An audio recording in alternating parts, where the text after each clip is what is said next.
Delivery ಆಗಿ 3 ದಿವಸ ಮನೆ ಸುತ್ತಮುತ್ತ ಆಗ್ತಾ ಇದ್ದಾರೆ. ಆ ಮಗುಕ್ಕೆ ಎಷ್ಟು ತೊಂದರೆ ಆಗಿರ್ತದೆ. ಕಾಲ್ ಮಾಡ್ತಾ ಇದ್ರು, ಸರ್ ಇಂತಾಗ ಆಗ್ತಾ ಇದೆ ಗಣೇಶ ವಿಸರ್ಜನೆಗೆ, ಸರ್ ನಮ್ಮ ಮನೆ ಹತ್ರನೇ ಸ್ವಲ್ಪ ಸೌಂಡ್ ಕಮ್ಮಿ ಮಾಡಿ. ನಮಗೆ ಕಾಳಜಿ ಇರಬೇಕಲ್ಲ ಇನ್ನೊಬ್ಬರ ಬಗ್ಗೆ. ನಮ್ಮ ಸುತ್ತಮುತ್ತ ನಾವು ಗಟ್ಟಿಯಾಗಿರೋರು ಮಾತ್ರ, ನಾನು ಈಗ ಗಟ್ಟಿಯಾಗಿದ್ದೀನಿ, ಡಿಜೆ ಮುಂದೆ ನಾನು ನಿಂತ್ಕೊಳ್ತೀನಿ, ಬಟ್ ಎಲ್ಲರೂ ನಿಂತ್ಕೊಳಕ್ಕಾಗ್ತದ? ಆ ಮಗು 3 ದಿವಸ ಮಗು ನಿಂತ್ಕೊಳಕ್ಕಾಗ್ತದ? Pregnant ladies ನಿಂತ್ಕೊಳಕ್ಕಾಗ್ತದ? ನಾಯಿಗಳು, ಪ್ರಾಣಿ, ಪಕ್ಷಿ, ವಯಸ್ಸಾಗಿರೋರು, ಹಾಸ್ಪಿಟಲ್ ಪೇಷಂಟ್, ಇವರಿಗೆಲ್ಲ ಏನು ನಾವು ಮಿನಿಮಮ್ ಕಾಳಜಿ ಇರಬೇಕಲ್ಲ ಒಂದು ಸಮುದಾಯವಾಗಿ. ಸೊ ಅದಕ್ಕಾಗಿ ಡಿಜೆ ಬೇಡ ಅಂದ್ರೆ ಸೆಂಟ್ರಲ್ ಗವರ್ಮೆಂಟ್ ರೂಲ್ ಇದೆ, ಸುಪ್ರೀಂ ಕೋರ್ಟ್ ಆದೇಶ ಇದೆ. ಅವ್ರೇನು ನಾವು ಖುಷಿಯಾಗಿರಬಾರದಂದ್ರೆ ಯಾವುದೇ ಈ ಆದೇಶ ಮಾಡಿಲ್ಲ.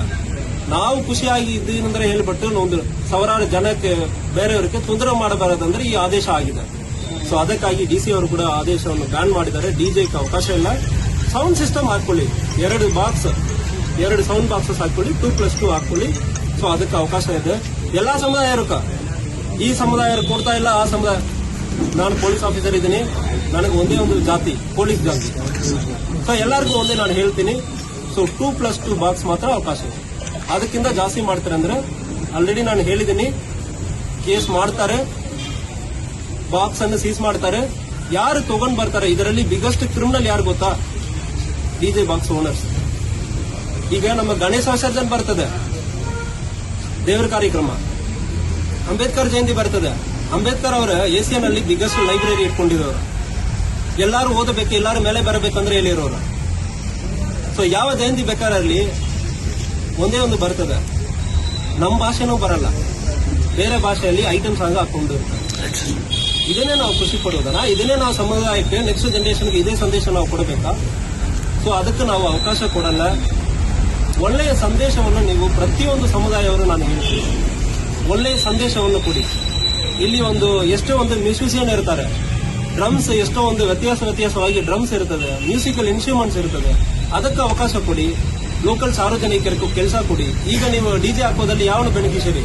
ಒಬ್ಬನೇ 1 ಲಕ್ಷ 2 ಲಕ್ಷ ಅಂದ್ರೆ ತಗೊಂಡು ಹೋಗ್ತಾನೆ. ಅದನ್ನೇ ನೀವು ಡ್ರಮ್ ಸೆಟ್ ಇರೋವರೆಗೂ ಕೊಡ್ತೀರಂದ್ರೆ 10 ಜನ ಬದುಕು ಚೆನ್ನಾಗಿರ್ತದೆ. ಲೋಕಲ್ ಮ್ಯೂಸಿಷಿಯನ್ಗೆ ಒಂದು ಅವಕಾಶ ಸಿಗ್ತದೆ, ವಾದ್ಯಗಳಿರ್ತದೆ, ವಾದ್ಯ ಗೋಷ್ಠಿ ಇರ್ತದೆ, ಅವ್ರಿಗೆ ಅವಕಾಶ ಸಿಗುತ್ತದೆ. ಇವ್ರಿಗೆಲ್ಲ ನೀವು ಕೆಲಸ ಕೊಡಲ್ಲ ಅಂದ್ರೆ ಆಫ್ಟರ್ 10-15 ಇಯರ್ಸ್ ಯಾರು ಬರ್ತಾರೆ ಈ ಕೆಲಸಕ್ಕೆ? ಯಾರು ಇರ್ತಾರೆ? ಏನ್ ಕೆಲಸ ಸಿಗ್ತದೆ ಜನರಿಗೆ? ನಾವು ಎಲ್ಲಾ ಕೆಲಸನೂ ಮಾಡಬೇಕಲ್ಲ, ಎಲ್ಲರಿಗೂ ಒಂದೊಂದು ಅವಕಾಶ ಇರ್ತದೆ.